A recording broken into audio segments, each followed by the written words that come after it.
All right, guys. So this video is going to contain three things. We're going to look at the tier sets and their bonuses. We're going to look at class changes and tuning. So I just want to start this off here. We're not going to look at all these. Basically, just going to go right to Warrior because for now this is still a Warrior channel. So um, wow, there's a lot of images here. Okay, let's see. So he's Warrior. So this is PvE. So obviously this is, I don't know which one's LFR. Does it tell you? Let me see. Okay, it doesn't really say, but so here's the warrior tier sets. Not really a fan of this pink one. What warrior wants to wear pink? I don't know. Maybe female warriors do.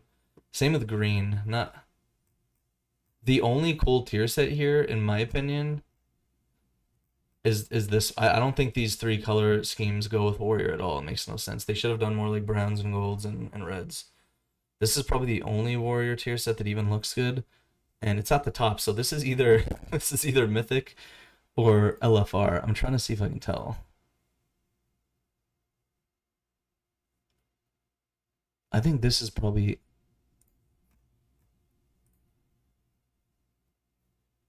I see some shoulder glow here, which sometimes when the shoulders are glowing, it means that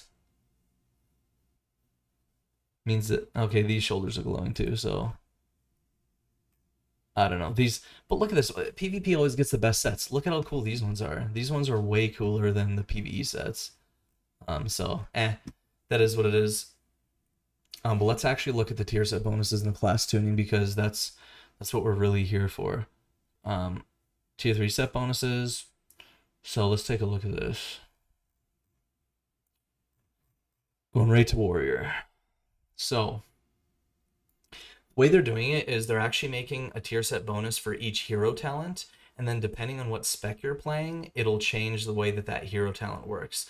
So instead of doing like tier set bonuses per spec or per class, they're doing it per hero talent. So it's actually more for them to balance because they actually have to make 6 different tier set bonuses. An 8 for Druid and 4 for DH, but 6 for most of the classes because they need a Mountain Thane and Colossus for both Fury, Prot, and Arms. So um you can see the Colossus two-piece here.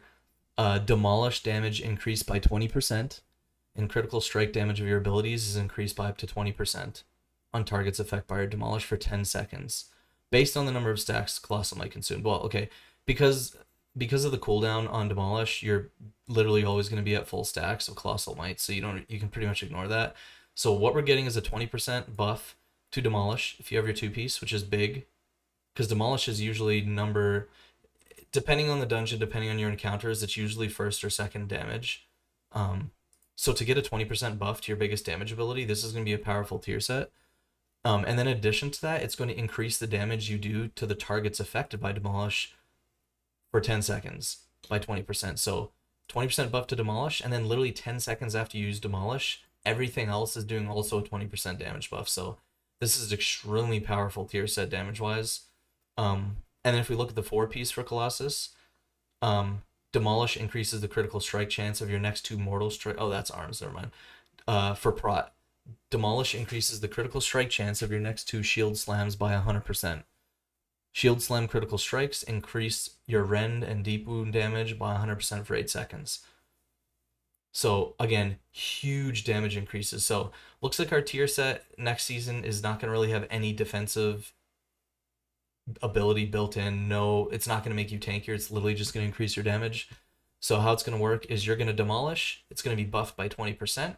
And then every damage ability you do after that for 10 seconds is also buffed by 20%. And what you're going to want to do right after you Demolish to get the most out of this buff is you're going to want to Shield Slam, because your Shield Slams, your next 2 are going to have a 100% crit chance, which is also then going to synergize by increasing the damage of your rend and deep wounds by 100%. So, your rotation is probably going to have you Demolishing as soon as possible in a pull, followed by shield slamming as soon as possible so that you can get your rend and depoop damage buffed. And we'll talk about the warrior changes a bit in a second here too, because our bleeds are getting increased quite a bit. If you guys want to read Mountain Thing, go ahead. From what I've heard and from what I've read personally myself, it doesn't look like it's going to be a Mountain Thing season again either. This tier set for Colossus is just too broken. Like, that's so much damage we're getting. So I think Prot Warrior actually had its own post here. I'm trying to find it. Yeah, Protection Warrior dev notes. Wait, is this the changes or just notes? Let me see. Okay, those are just notes. I'll probably read that last. But let's just go to the class changes then. Here we go. This is what we want. So, actually, I feel like there's a...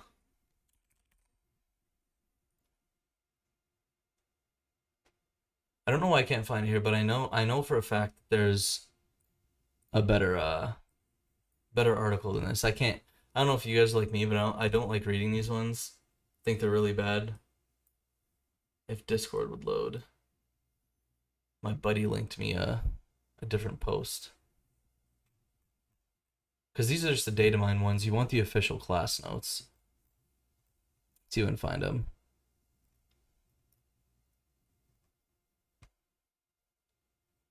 Oh, here we go. This should be it.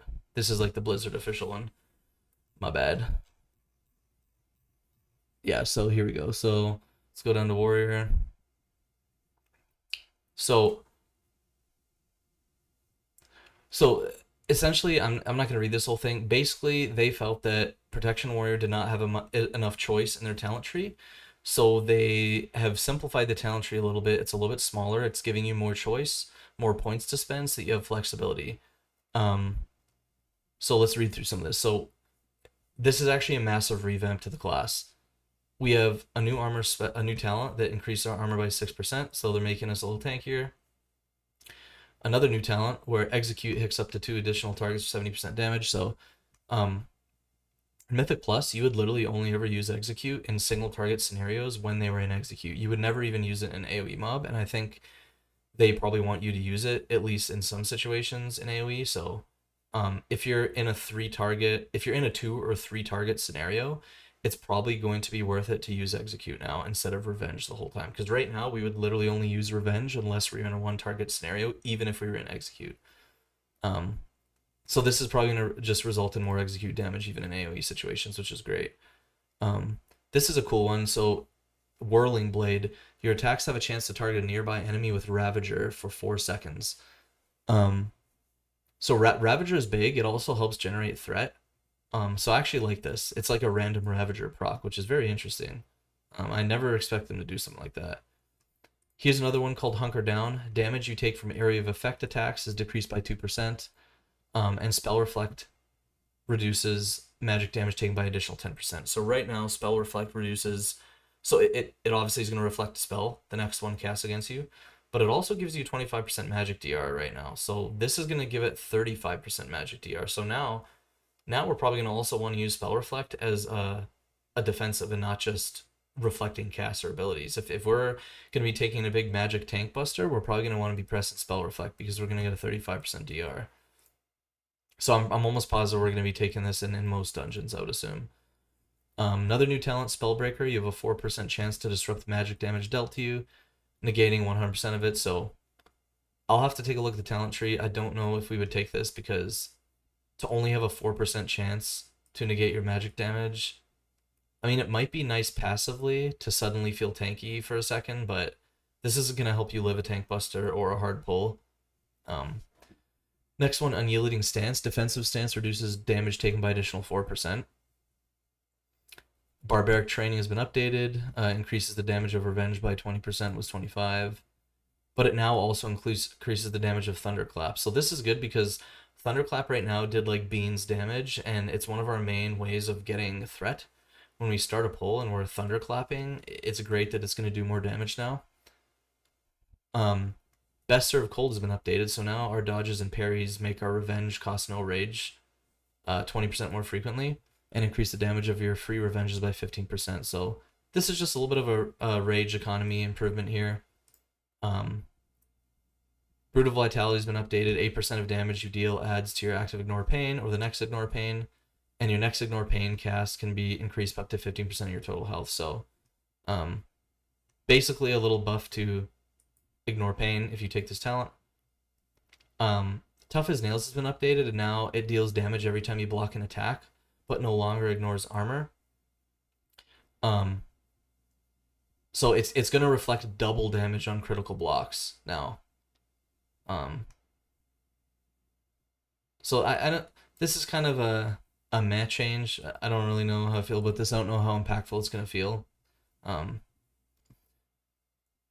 Focus Vigor's been updated. They actually nerfed this. It only increases your strength by 3%, not 5.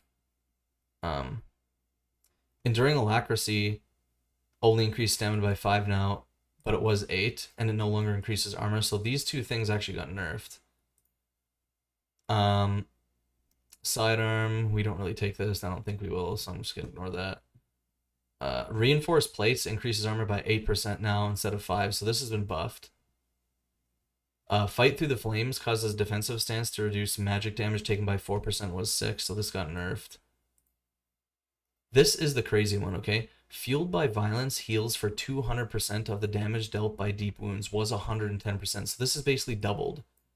And then if you read the next one, Bloodborne, increasing the damage of your deep wounds and Ren bleeds by 25%. It was 10 and 20 per point.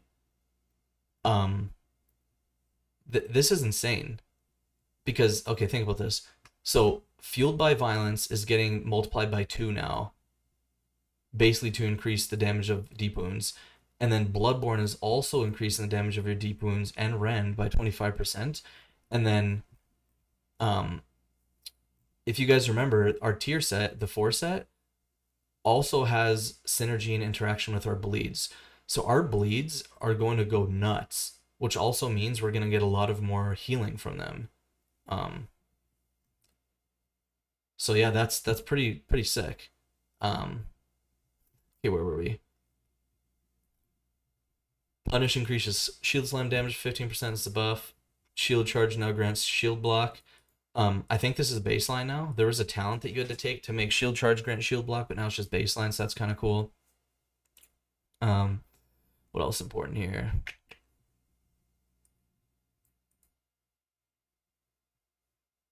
They're just moving talents around here. A lot of talents are moved around, so. Okay, before I get to the end of, actually, no, I'm just going to read this. So, we have lost some talents, okay? We've lost Battering Ram, Champion's Bulwark, Juggernaut, Show of Force, and the worst one, Spell Block. So, this is controversial, so they're basically saying Spell Block required a lot of specialized knowledge to use. Not only did you need to know when damage was coming, but also whether it was a form of magic damage that could be blocked, and thus it affected the ability. AoE damage isn't blockable, neither is periodic damage, so some tank busters are and others weren't. So essentially what they're saying is this was a hard to understand ability, which I would agree. The Prot Warrior Sense actually has some massive spreadsheet that he did at the beginning of the season showing what could be blocked and what couldn't, and you would have to study it and pass a test just to understand it, because there's like you would have to look over that spreadsheet so many times to even remember while you're playing a key what could be blocked and what couldn't. So you basically just had to learn over the course of the season what this worked on and what didn't, and I think that's really bad. Like, you should know, it should be self-explanatory what this works on when you're going to a key without even any experience. You should be able to read the tooltip and just know, like, okay, this is when I can use this and this is when I can't. So I think that's why they're removing this, but I also have a hunch they're trying to reduce the Prot Warrior button bloat, which is why they removed this and simplified our talent tree a lot and moved talents around. So we'll see. But okay, I want to talk about what I think the net result of this is. So they're making us a lot more tankier baseline. So I'm assuming we're going to be taking all these like defensive talents. So like we have increased armor by 6%, right? 2% decreased area of effect damage. Spell Reflect is another 10% on top of the 25 we already had for magic DR. Defensive stance reduces damage taken by an additional 4%, so we're just going to be baseline tankier here. There's a Ignore Pain buff, And then obviously there's the bleed changes down here, which means more self-healing. So we have baseline more armor, baseline more DR from defensive stance. Our spell reflect's gonna be a better magic DR. Our ignore pain is buffed, and our bleeds are gonna heal us more. And I think the reason they're making us tankier in all those different ways is because they know there's gonna be times where we would want to use spell block but can't. So I think they want us to not feel as weak to magic damage. So they gave us all that like baseline defensiveness. So like I think what they're envisioning is that like regardless if it's a physical or magic tank buster, that you feel okay just pressing your wall. Or pressing last stand or spell reflect or whatever it may be. I think they just want you to feel like you can use your defensives regardless of the type of damage you're going to be taking. And in order for them to do that, after removing spell block, they had to make us baseline more tanky. So I think, you know, we're going to have to go in the PTR and test some of the dungeons to figure out how that actually feels. Like, is there areas where spell block would have saved us and we're still dying? Or does this increased baseline tankiness actually help us live some of those? I think the initial response was negative to this, but I'm not 100% sold till we test this because this is so much talent movement. And if you go to the talent tree calculator, let me see if I can find it. You'll see how different the talent tree looks. Let's see. Here we go.